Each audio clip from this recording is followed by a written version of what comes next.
Bonjour, bienvenue à la chronique du lundi 3 février 2025. Très heureux de vous retrouver.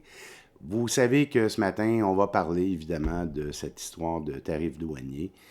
On a, toute l'équipe au cours du week-end, travaillé sur trois thèmes au fond. Le constat actuel, comment le gouvernement américain pourrait reculer et finalement comment on va être en mesure de vous aider. Donc, on va se faire ça simple.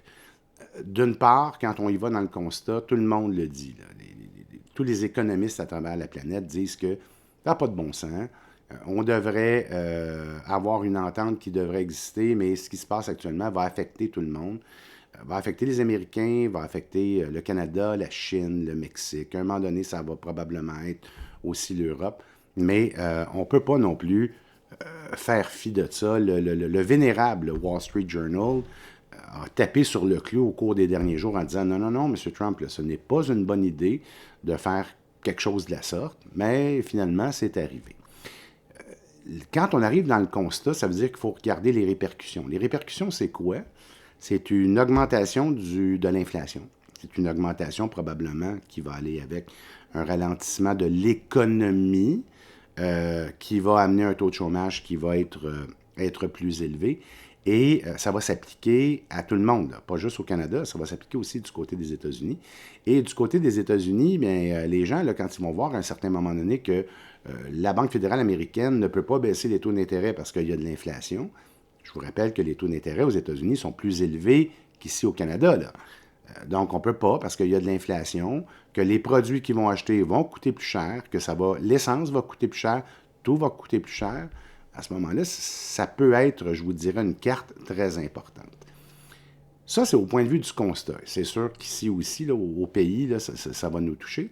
De l'autre côté, comment le gouvernement américain pourrait reculer? Bien, je vous dirais qu'il y a deux facteurs liés à ça. D'une part, la population américaine qui va dire « Hey, oh, une minute, là.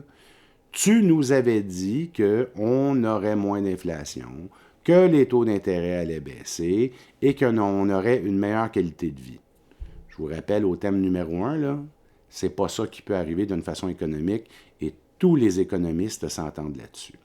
Donc ça, c'est un premier sujet. Le deuxième, c'est les marchés financiers. Là, je vous le dis, là, ce matin, il n'y a pas de surprise, là, les marchés sont à la baisse. Là, ça va être de voir la période aussi, qui est très, très importante. Est-ce que ça va être à court, moyen, long terme, les impacts que ça va avoir sur les entreprises? Parce que si vous parlez de ralentissement économique, ça veut dire que les entreprises font moins de profits. Si les entreprises font moins de profits, évidemment, le prix de l'action ne vaut pas la même chose.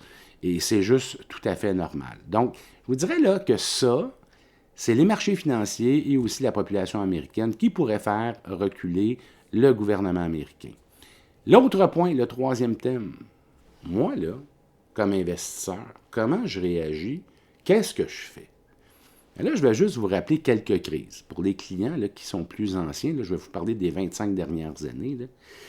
D'une part, souvenez-vous des attaques sur le World Trade Center.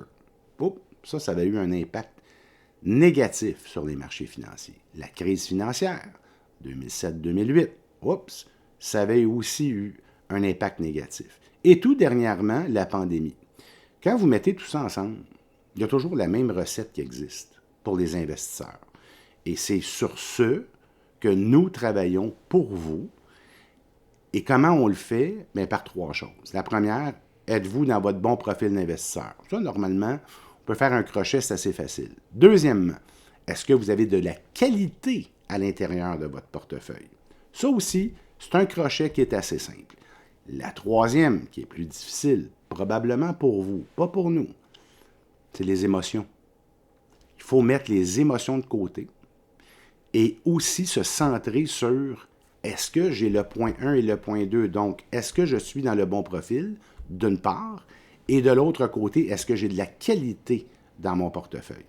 Moi, je peux vous le dire, là, ça fait plus de 30 ans que je fais ce travail-là, là, et ça a toujours été la même recette à chaque crise que nous avons vécue, à partir du moment où le profil, la qualité et le rééquilibrage se font, les gens là, ne se souviennent plus des différentes crises. Mais c'est sûr que quand on est dedans, c'est le même principe qu'une tempête de neige. Quand il neige, on ne pense pas qu'il va faire soleil le lendemain parce qu'on est dans la tempête. Donc, vous pouvez compter sur nous, sur toute l'équipe qui est toujours présente au bureau. Si vous avez besoin de quoi que ce soit, n'hésitez pas, appelez-nous. On est toujours disponible pour vous. Et si vous avez des questions, mais ça va nous faire plaisir parce que peut-être que ça va nous donner d'autres chroniques aussi.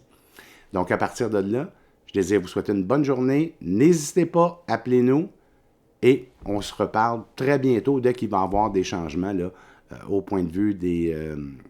je vous dirais que c'est un peu comme une télésérie. Là. On regardera la télésérie et à partir de là, on sera en mesure là, de pouvoir faire des ajustements. Là-dessus, je vous souhaite une bonne journée.